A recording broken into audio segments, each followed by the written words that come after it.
সূরা আল কাহাফ। রহমান রহিম আল্লাহ তাআলার নামে। সব তারিফ আল্লাহ তাআলার জন্য, যিনি তার একজন বিশেষ বান্দার প্রতি এ গ্রন্থ নাজিল করেছেন এবং তার কোথাও তিনি কোন রকম বক্রতা রাখেননি। একে তিনি প্রতিষ্ঠিত করেছেন সহজ সরল একটি পথের উপর, যাতে করে আল্লাহ তাআলার পক্ষ থেকে সে নবী তাদের জাহান্নামের আযাবের ব্যাপারে সতর্ক করে দিতে পারে এবং যারা ঈমানদার, যারা নেক কাজ করে, তাদের সে এ মর্মে সুসংবাদ দিতে পারে যে তাদের জন্য আল্লাহর দরবারে উত্তম পুরস্কার রয়েছে, যেখানে তারা চিরকাল থাকবে। এবং সেসব লোকদেরও ভয় দেখাবে যারা মূর্খের মতো বলে আল্লাহ তাআলা সন্তান গ্রহণ করেছেন। এ দাবির পক্ষে তাদের কাছে কোনো জ্ঞান সম্মত দলিল প্রমাণ নেই। তাদের বাপ দাদাদের কাছেও এ ব্যাপারে কোনো যুক্তি ছিল না। এটা সত্যিই বড় একটি কঠিন কথা যা তাদের মুখ থেকে বের হচ্ছে। আসলে তারা জঘন্য মিথ্যা ছাড়া কিছুই বলেনি। হে নবী, যদি এরা এ কথার উপর ঈমান না আনে, তাহলে মনে হয় দুঃখ কষ্টে তুমি এর পেছনে নিজেকেই বিনাশ করে দেবে। যা কিছু এ জমিনের বুকে আছে, আমি তাকে তার জন্য শোভা বর্ধনকারী করে পয়দা করেছি, যাতে করে মানুষদের আমি পরীক্ষা করতে পারি যে তাদের মধ্যে কাজকর্মের দিক থেকে কে বেশি উত্তম। অতঃপর একদিন আমি যা কিছু এ জমিনে আছে ধ্বংস করে দিয়ে একে উদ্ভিদ শূন্য মাটিতে পরিণত করে দেব। হে নবী, তুমি গুহা ও পাহাড়ের উপত্যকার অধিবাসীদের সম্পর্কে কি মনে করো? তারা আমার নিদর্শন সমূহের মধ্যে একটি বিস্ময়কর নিদর্শন ছিল। ঘটনাটি এমন হয়েছিল, কতিপয় যুবক যখন গুহায় আশ্রয় নিল এবং আল্লাহর দরবারে এই বলে দোয়া করল, হে আমাদের মালিক, একান্ত তোমার কাছ থেকে আমাদের উপর অনুগ্রহ দান করো। আমাদের এই কাজকর্ম আঞ্জাম দেওয়ার জন্য তুমি আমাদের সঠিক পথ দেখাও। অতঃপর আমি গুহার ভেতরে তাদের কানে বহু বছর ধরে ঘুমের পর্দা লাগিয়ে রাখলাম। তারপর এক পর্যায়ে আমি তাদের ঘুম থেকে উঠিয়ে দিলাম, যাতে করে আমি একথা জেনে নিতে পারি তাদের দুদলের মধ্যে কোন দলটি ঠিক করে বলতে পারে যে তারা কতদিন সেখানে অবস্থান করেছিল। হে নবী, আমি তোমার কাছে তাদের বৃত্তান্ত সঠিকভাবে বর্ণনা করছি। মূলত তারা ছিল কতিপয় নওজোয়ান ব্যক্তি, যারা তাদের মালিকের উপর ঈমান এনেছিল। আমি তাদের হেদায়েতের পথে এগিয়েও দিয়েছিলাম। আমি তাদের অন্তঃকরণকে ধৈর্য দ্বারা দৃঢ়তা দান করেছি। যখন তারা আল্লাহর পথে দাঁড়িয়ে গেল এবং ঘোষণা করল, আমাদের মালিক তো হচ্ছেন তিনি, যিনি আসমান সমূহ ও জমিনের মালিক। আমরা কখনো আল্লাহ তাআলা ছাড়া আর কাউকে ডাকব না। যদি আমরা এমন অযৌক্তিক কথা বলি, তাহলে তা হবে মারাত্মক দিন বিরোধী কাজ। এরা হচ্ছে আমাদের স্বজাতির লোক, যারা তাকে বাদ দিয়ে অসংখ্য মাবুদের গোলামি গ্রহণ করেছে। তারা যদি সত্যবাদী হয়, তাহলে তারা স্পষ্ট দলিল নিয়ে আসে না কেন? তার চাইতে বড় জালেম আর কে যে আল্লাহ তাআলার উপর মিথ্যা আরোপ করে? অতঃপর জোয়ানরা পরস্পরকে বলল, আল্লাহ তাআলা ছাড়া অন্যদের যারা মাবুদ বানায়, তাদের কাছ থেকে তোমরা যখন বিচ্ছিন্ন হয়ে চলেই গেলে, তখন তোমরা এখান থেকে বের হয়ে বিশেষ একটি গুহায় গিয়ে আশ্রয় নাও। তোমাদের মালিক তোমাদের উপর তার রহমতের ছায়া বিস্তার করে দেবেন এবং তোমাদের বিষয়গুলো তোমাদের জন্য সহজ করে দেবেন। হে নবী, তুমি যদি সে গুহা দেখতে, তাহলে দেখতে পেতে তারা তার মধ্যবর্তী এক প্রশস্ত চত্বরে অবস্থান করছে। সূর্য তার উদয়কালে তাদের গুহার দক্ষিণ পাশ দিয়ে হেলে যাচ্ছে, আবার যখন তা অস্ত যায় তখন তা গুহার বাম পাশ দিয়ে অতিক্রম করে। সূর্যের প্রখরতা কখনো তাদের কষ্টের কারণ হয় না। আসলে এ সবই হচ্ছে আল্লাহ তাআলার কুদরতের নিদর্শন। এ সব নিদর্শনের মাধ্যমে আল্লাহ তাআলা যাকে হেদায়েত দান করেন, সেই একমাত্র হেদায়েত প্রাপ্ত হয়, আর যাকে তিনি গোমরাহ করেন, সে কখনো কোনো পথ প্রদর্শনকারী ও অভিভাবক পেতে পারে না। হে নবী, তুমি যদি দেখতে, তাহলে তুমি তাদের ভাবতে তারা বুঝি জেগেই রয়েছে, যদিও তারা ছিল ঘুমন্ত। আমি তাদের কখনো ডানে কখনো বামে পরিবর্তন করে দিতাম। তাদের কুকুরটি গুহার সামনে তার হাত দুটি প্রসারিত করে পাহারারত অবস্থায় বসেছিল। তুমি যদি তাদের দিকে সত্যি উঁকি মেরে দেখতে, তাহলে তুমি অবশ্যই তাদের কাছ থেকে পেছন ফিরে পালিয়ে যেতে এবং তাদের এ আজব দৃশ্য দেখে তুমি নিঃসন্দেহে ভয়ে আতঙ্কিত হয়ে যেতে। এভাবেই তাদের আমি ঘুম থেকে উঠিয়ে দিলাম, যাতে করে তারা তাদের অবস্থান সম্পর্কে নিজেরা পরস্পরে জিজ্ঞাসাবাদ করে। কথা প্রসঙ্গে তাদের মধ্যে থেকে এক ব্যক্তি বলল, বলতো তোমরা এ গুহায় কতকাল অবস্থান করেছ? তারা বলল, বড় জোর একদিন কিংবা তার চাইতে কম সময়ে আমরা এখানে অবস্থান করেছি। অতঃপর যখন তারা একমত হতে পারল না, তখন তারা বলল, তোমাদের মালিকই একথা জানেন, তোমরা এ গুহায় কতকাল অবস্থান করেছ। এখন সে বিতর্ক রেখে বরং তোমরা তোমাদের একজনকে তোমাদের এ রৌপ্য মুদ্রা সহ শহরে পাঠাও। সে বাজারে গিয়ে দেখুক কোন খাবার উত্তম, সেখান থেকে কিছু খাবার তোমাদের কাছে নিয়ে আসুক। সে যেন বিচক্ষণতার সাথে কাজ করে এবং সে যেন কাউকেই তোমাদের ব্যাপারে কিছু জানতে না দেয়। যদি তারা তোমাদের সম্পর্কে জানতে পারে, তাহলে তারা তোমাদের প্রস্তরাঘাত করে হত্যা করবে, কিংবা তোমাদের জোর করে তারা তাদের দিনে ফিরিয়ে নেবে। আর একবার তেমনটি হলে কখনোই তোমরা মুক্তি পাবে না। আর এভাবেই আমি একদিন তাদের ব্যাপার শহরবাসীদের জানিয়ে দিলাম, যাতে করে তারা একথা জানতে পারে মৃতকে জীবন দেওয়ার ব্যাপারে আল্লাহ তাআলার ওয়াদা আসলেই সত্য, এবং কিয়ামতের আসার ব্যাপারেও কোন রকম সন্দেহ নেই। যখন তারা নিজেদের মধ্যে এ নিয়ে বিতর্ক করে যাচ্ছিল, তখন কিছু লোক বলল, তাদের সম্মানে তাদের উপর একটি স্মৃতিসৌধ নির্মাণ করে দাও। আসলে তোমাদের মালিকই তাদের সম্পর্কে সর্বাধিক খবর রাখেন। অপরদিকে যেসব মানুষ তাদের কর্তব্য কাজের উপর বেশি প্রভাবশালী ছিল, তারা বলল, স্মৃতিসৌধ বানানোর বদলে চলো আমরা তাদের উপর একটি মসজিদ বানিয়ে দেই। কিছু লোক বলে, গুহার অধিবাসীরা ছিল 3 জন, ওদের মধ্যে চতুর্থটি ছিল ওদের পাহারাদার কুকুর। আবার কিছু লোক বলে তারা ছিল 5 জন, তাদের ষষ্ঠটি ছিল ওদের কুকুর। আসলে অজানা অদেখা বিষয়সমূহের প্রতি এরা খামাখা অনুমান নিক্ষেপ করি এ সব কিছু বলছে। তাদের কেউ বলে ওরা ছিল 7 জন এবং অষ্টমটি ছিল তাদের কুকুর। হে নবী, তুমি এদের বলো, হ্যাঁ, আমার মালিক ভালো করেই জানেন ওদের আসল সংখ্যা কত ছিল। তাদের সংখ্যা খুব কম সংখ্যক লোকই বলতে পারে। তুমিও এদের ব্যাপারে সাধারণ আলোচনার বাইরে বেশি বিতর্ক করো না এবং তাদের সম্পর্কে খামাখা অন্য মানুষদের কাছেও জিজ্ঞাসাবাদ করো না। হে নবী, কখনো কোনো কাজের ব্যাপারে একথা বলো না, এ কাজ আমি আগামীকাল করব। হ্যাঁ, বরং এভাবে বলো, আল্লাহ তাআলা যদি চান তাহলেই আমি আগামীকাল এ কাজটা করব। যদি কখনো কোনো কিছু ভুলে যাও, তাহলে তোমার মালিককে স্মরণ করো এবং বলো, সম্ভবত আমার মালিক এ কাহিনীর চাইতে নিকটতর কোনো কল্যাণ দিয়ে আমাকে পথ দেখাবেন। তারা তাদের এ গুহায় কাটিয়েছে মোট 300 বছর। কেউ অবশ্য এর সাথে আরো 9 বছর যোগ করেছে। হে নবী, তুমি বলো, বস্তুত একমাত্র আল্লাহ তাআলাই সঠিক করে বলতে পারেন ওরা গুহায় কত বছর কাটিয়েছে। আসমান সমূহ ও জমিনের যাবতীয় অজানা অদেখা বিষয়ের জ্ঞান তো একমাত্র তার জন্য নির্দিষ্ট রয়েছে। কত সুন্দর দ্রষ্টা তিনি, কত সুন্দর শ্রোতা তিনি। তিনি ছাড়া তাদের দ্বিতীয় কোনই অভিভাবক নেই। আল্লাহ তাআলা নিজের কর্তৃত্ব ও ক্ষমতায় অন্য কাউকে কখনো শরীক করেন না।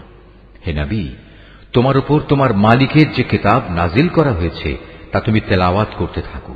তার কিতাবে বর্ণিত কথাবার্তা রদবদল করার কেউই নেই। তিনি ছাড়া তুমি আর কোনই আশ্রয়স্থল পাবে না।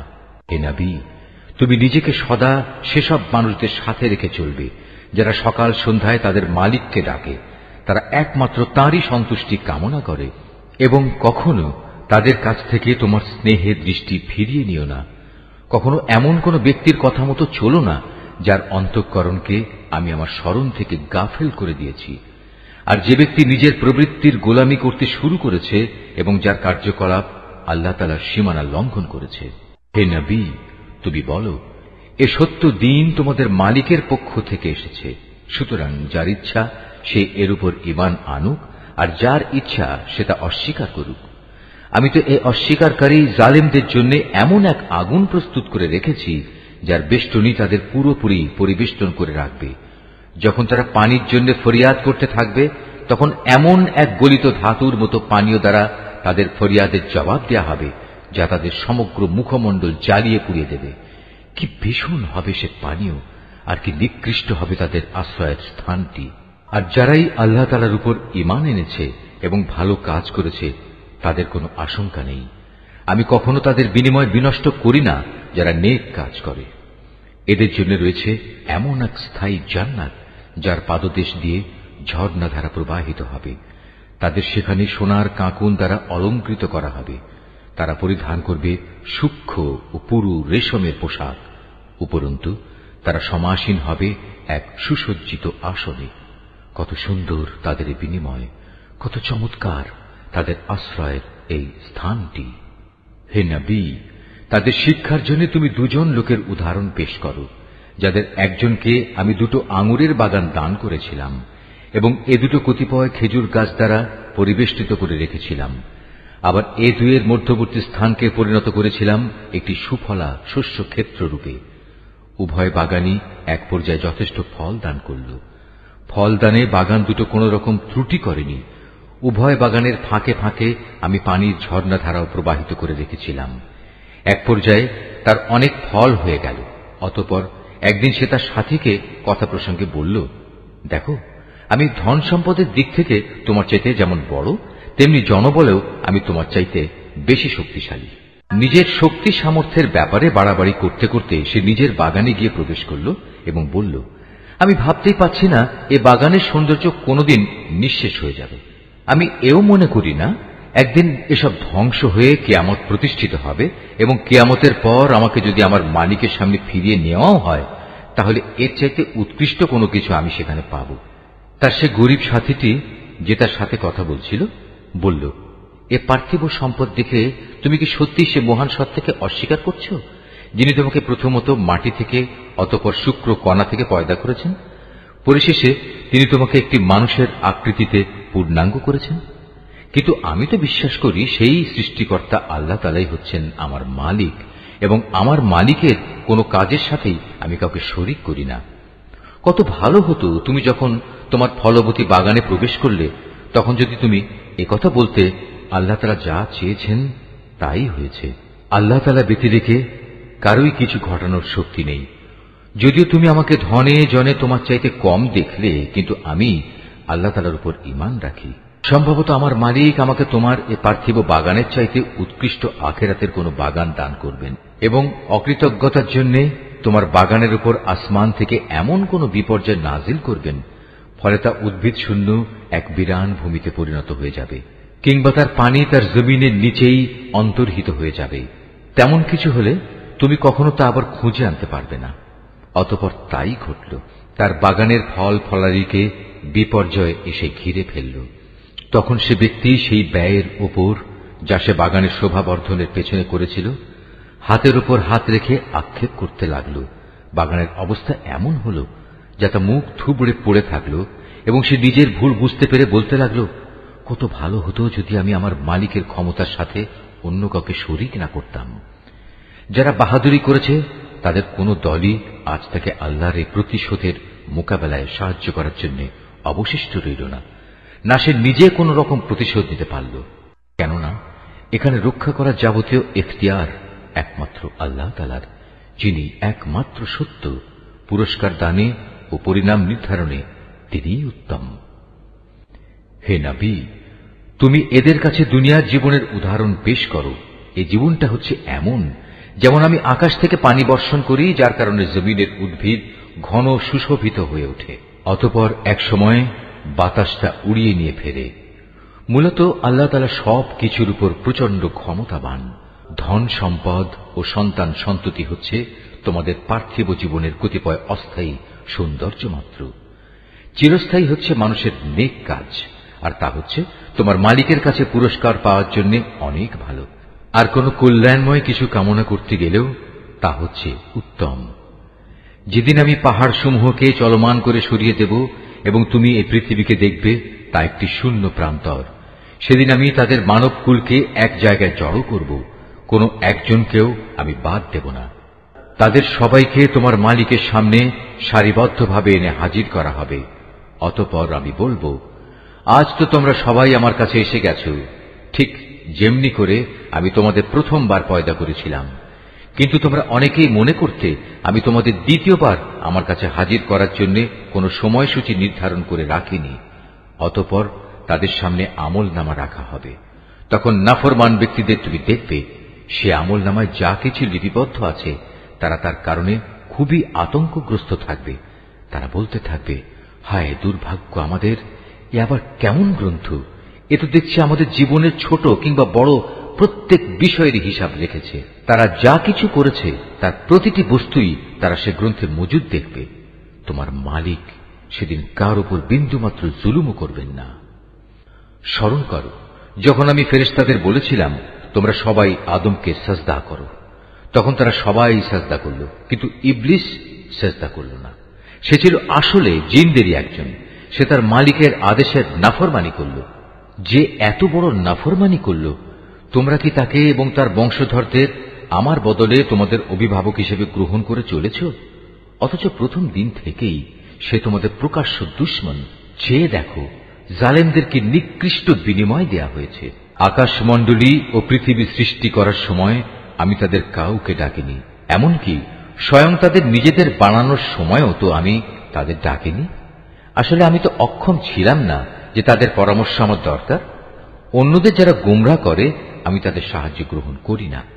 যেদিন তিনি এদের বলবেন তোমরা তাদের ডাকো যাদের তোমরা আমার শরীক মনে করতে, ওরা তাদের ডাকবে, কিন্তু তারা তাদের এ ডাকে কোনোই সাড়া দেবে না।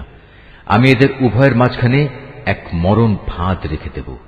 এ নাফরমান লোকেরা যখন আযাব দেখতে পাবে তখন তারা বুঝে যাবে তারা এক্ষুনি সেখানে গিয়ে পতিত হচ্ছে, আর একবার সেখানে পতিত হলে ওরা তা থেকে কখনোই মুক্তির পথ পাবে না। আমি মানুষের বোঝার জন্য এই কোরআনে সব ধরনের উপমা ও উদাহরণ বিশদভাবে বর্ণনা করেছি, কিন্তু মানুষের অধিকাংশই এ নিয়ে তর্ক করে। হেদায়েত যখন মানুষের সামনে এসে গেল তখন ঈমান আনা ও গুনাহের জন্য তাদের মালিকের কাছে ক্ষমা চাওয়া থেকে তাদের কোন জিনিস বিরত রাখছে? তারা সম্ভবত পূর্ববর্তী মানুষদের অবস্থা তাদের কাছে এসে পৌঁছানোর কিংবা আমার আযাব তাদের সামনে এসে হাজির হবার অপেক্ষা করছে।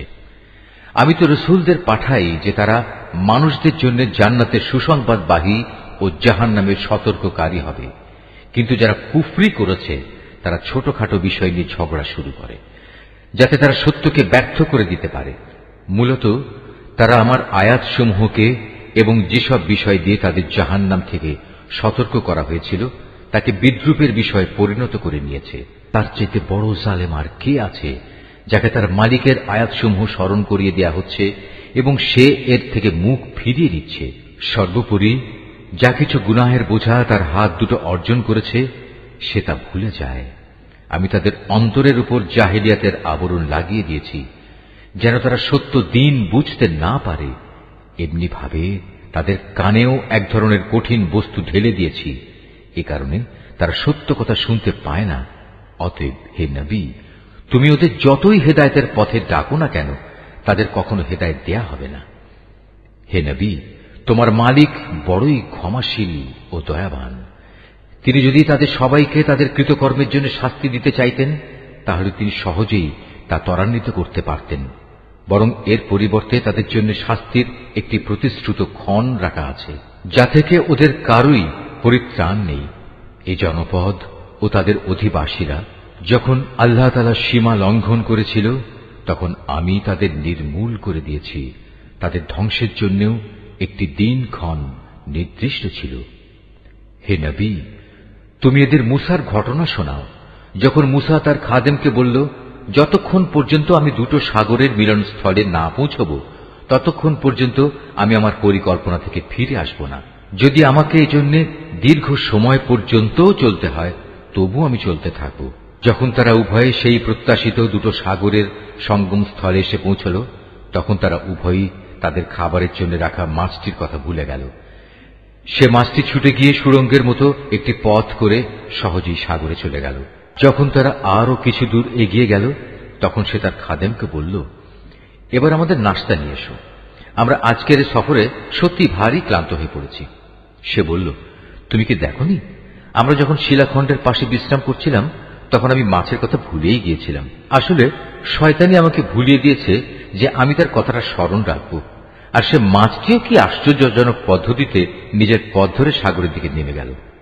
সে বলল, হ্যাঁ, এই তো হচ্ছে সেই জায়গা যে স্থানটির আমরা সন্ধান করছিলাম। মাছটি চলে যাওয়ার জায়গাই হচ্ছে সাগরের মিলনস্থল। অতঃপর তারা নিজেদের পথের চিহ্ন ধরে ফিরে চলল। এরপর তারা সেখানে পৌঁছলে তারা আমার বান্দাদের মাঝ থেকে একজন পুণ্যবান বান্দাকে সেখানে পেল, যাকে আমি আমার অনুগ্রহ দান করেছি। উপরন্তু তাকে আমি আমার কাছ থেকে বিশেষ জ্ঞান দান করেছিলাম। মুসা তাকে বলল, আমি কি তোমার অনুসরণ করতে পারি, যাতে করে আল্লাহ তাআলার কাছ থেকে যে জ্ঞান তোমাকে শেখানো হয়েছে তার কিছু অংশ তুমি আমাকে শেখাতে পারো? সে বলল, হ্যাঁ পারো, তবে আমার সাথে থেকে তা তুমি কখনো ধৈর্য ধারণ করতে পারবে না। অবশ্য এটাও ঠিক, যে বিষয়ে তোমার জ্ঞান সীমার বাইরে তার উপর তুমি ধৈর্য ধরবেই বা কি করে? সে বলল, আল্লাহ তাআলা যদি চান তাহলে তুমি আমাকে ধৈর্যশীল হিসেবেই পাবে, আমি তোমার কোনো আদেশেরই বরখেলাপ করব না। সে বলল, আচ্ছা, যদি তুমি আমাকে অনুসরণ করোই তাহলে কোনো বিষয় নিয়ে আমাকে কিছু জিজ্ঞেস করবে না, যতক্ষণ না সে কথা আমি নিজেই তোমাকে বলে দেব। অতঃপর তারা দুজন পথ চলতে শুরু করল। নদীর পাড়ে এসে উভয়ই একটি নৌকায় আরোহণ করল। নৌকায় উঠেই সে তাকে ছিদ্র করে দিল। সে বলল, তুমি কি এজন্য তাতে ছিদ্র করে দিলে যেন এর আরোহীদের তুমি ডুবিয়ে দিতে পারো? তুমি সত্যি এক গুরুতর অন্যায় কাজ করেছ। মুসার কথা শুনে সে বলল, আমি কি তোমাকে একথা বলিনি, আমার সাথে থেকে তুমি কখনো ধৈর্য ধারণ করতে পারবে না? সে বলল, আমি যে ভুল করেছি সে ব্যাপারে তুমি আমাকে পাকড়াও করো না, এবং এ ব্যাপারে আমার উপর বেশি কঠোরতাও আরোপ করো না। আবার তারা পথ চলতে শুরু করল। কিছুদূর গিয়ে তারা উভয়ে একটি কিশোর বালক পেল। সাথে সাথে সে তাকে হত্যা করে ফেলল। এ কাজ দেখে সে বলল, তুমি তো কোন রকম হত্যার অপরাধ ছাড়াই একটি নিষ্পাপ জীবনকে বিনাশ করলে। তুমি সত্যি একটা গুরুতর অন্যায় কাজ করে ফেলেছ। সে বলল, আমি কি তোমাকে একথা বলিনি যে তুমি আমার সাথে থেকে ধৈর্য ধরতে পারবে না? সে বলল, যদি এরপর আর একটি কথাও আমি তোমাকে জিজ্ঞেস করি তাহলে তুমি আমাকে তোমার সাথে রেখো না। অবশ্য এখন তো তুমি আমার পক্ষ থেকে ওজর পেশ করার প্রান্ত সীমায় পৌঁছে গেছ। আবার তারা চলতে শুরু করল। কিছুদূর এগিয়ে তারা জনপদের অধিবাসীদের কাছে পৌঁছল।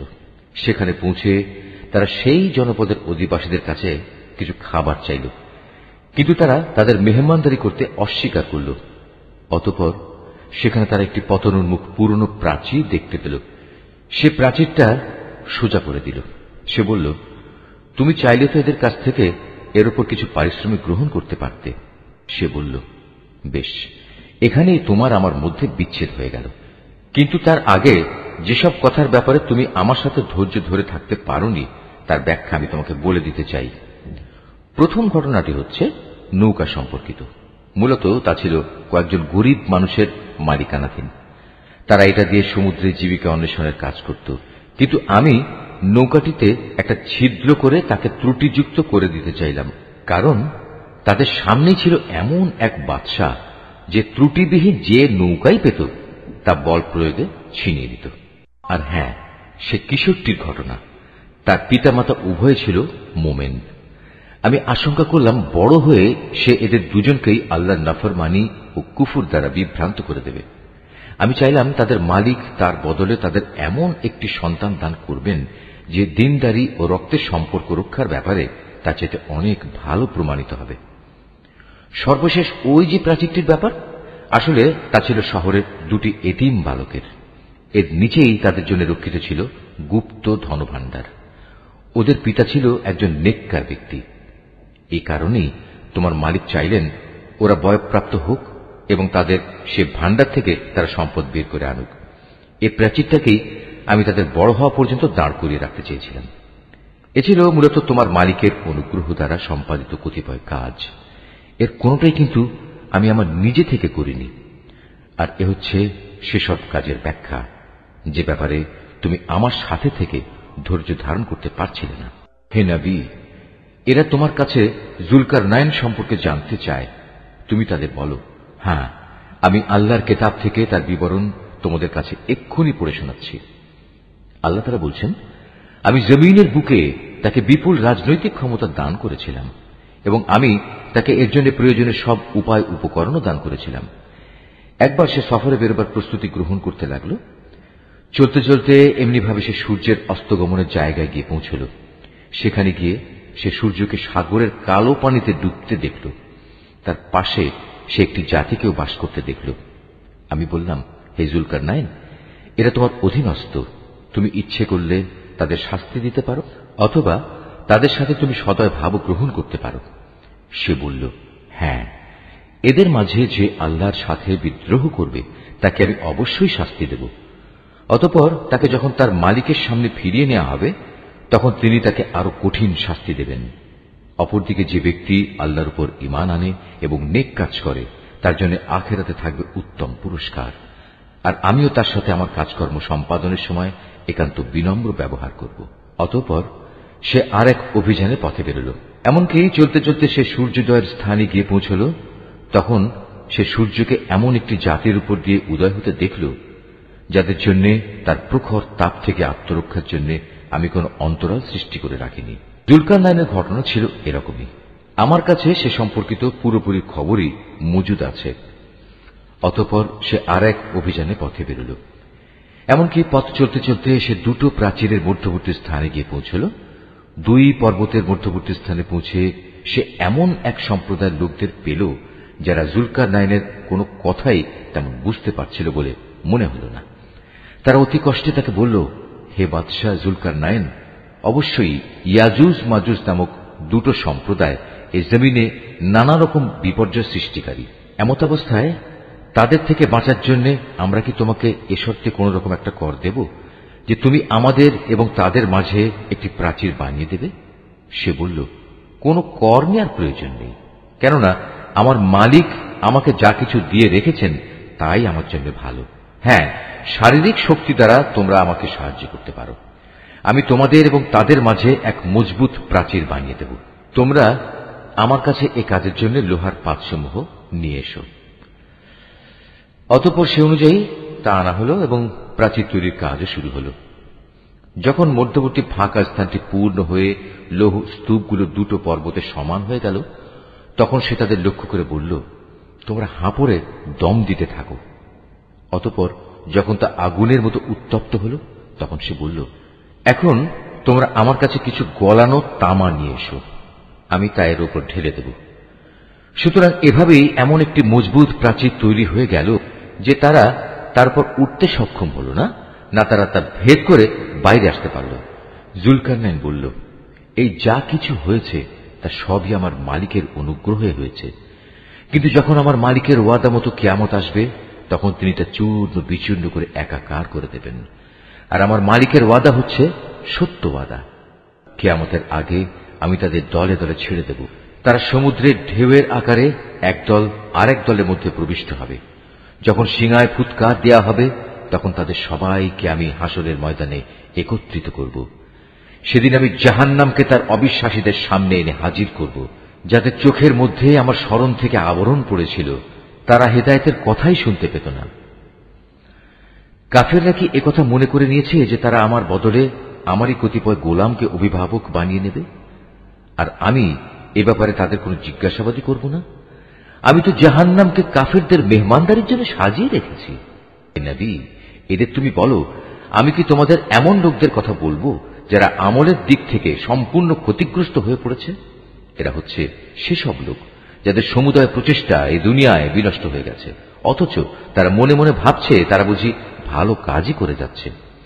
এরাই হচ্ছে সেসব লোক যারা তাদের মালিকের আয়াতসমূহকে অস্বীকার করে এবং অস্বীকার করে তার সাথে ওদের সাক্ষাতের বিষয়টিও। এর ফলে ওদের সব কর্মই নিষ্ফল হয়ে যায়। তাই কিয়ামতের দিন আমি তাদের জন্য ওজনের কোন মানদণ্ড স্থাপন করব না। এটাই জাহান্নাম, এটাই হল তাদের যথার্থ পাওনা, কেননা তারা স্বয়ং স্রষ্টাকে অস্বীকার করেছে। উপরন্তু তারা আমার আয়াতসমূহ ও তার বাহক রসুলদের বিদ্রুপের বিষয় হিসেবে গ্রহণ করেছে। অপরদিকে যারা আল্লাহ তাআলার উপর ঈমান এনেছে এবং সে অনুযায়ী নেক আমল করেছে তাদের মেহমানদারির জন্য জান্নাতুল ফিরদাউস সাজানো রয়েছে। সেখানে তারা চিরদিন থাকবে। সেদিন তারা সেখান থেকে অন্য কোথাও যেতে চাইবে না। হে নবী, তুমি এদের বলো, আমার মালিকের প্রশংসার কথাগুলো লিপিবদ্ধ করার জন্য যদি সমুদ্র কালি হয়ে যায় তাহলে আমার মালিকের জ্ঞানের কথা লেখা শেষ হওয়ার আগেই সমুদ্র শুকিয়ে যাবে। এমনকি যদি আমি তার মতো আরো সমুদ্রকে লেখার কালি করে সাহায্য করার জন্য নিয়ে আসি তবু। হে নবী, তুমি এদের বলো, আমি তো তোমাদের মতোই একজন রক্ত মাংসের মানুষ, তবে আমার উপর ওহী নাজিল হয়, আর সে ওহীর মূল কথা হচ্ছে তোমাদের মাবুদ হচ্ছেন একজন। অতএব তোমাদের মাঝে যদি কেউ তার মালিকের সাক্ষাৎ কামনা করে সে যেন হামেশা নেক আমল করে, সে যেন কখনো তার মালিকের ইবাদতে অন্য কাউকে শরীক না করে।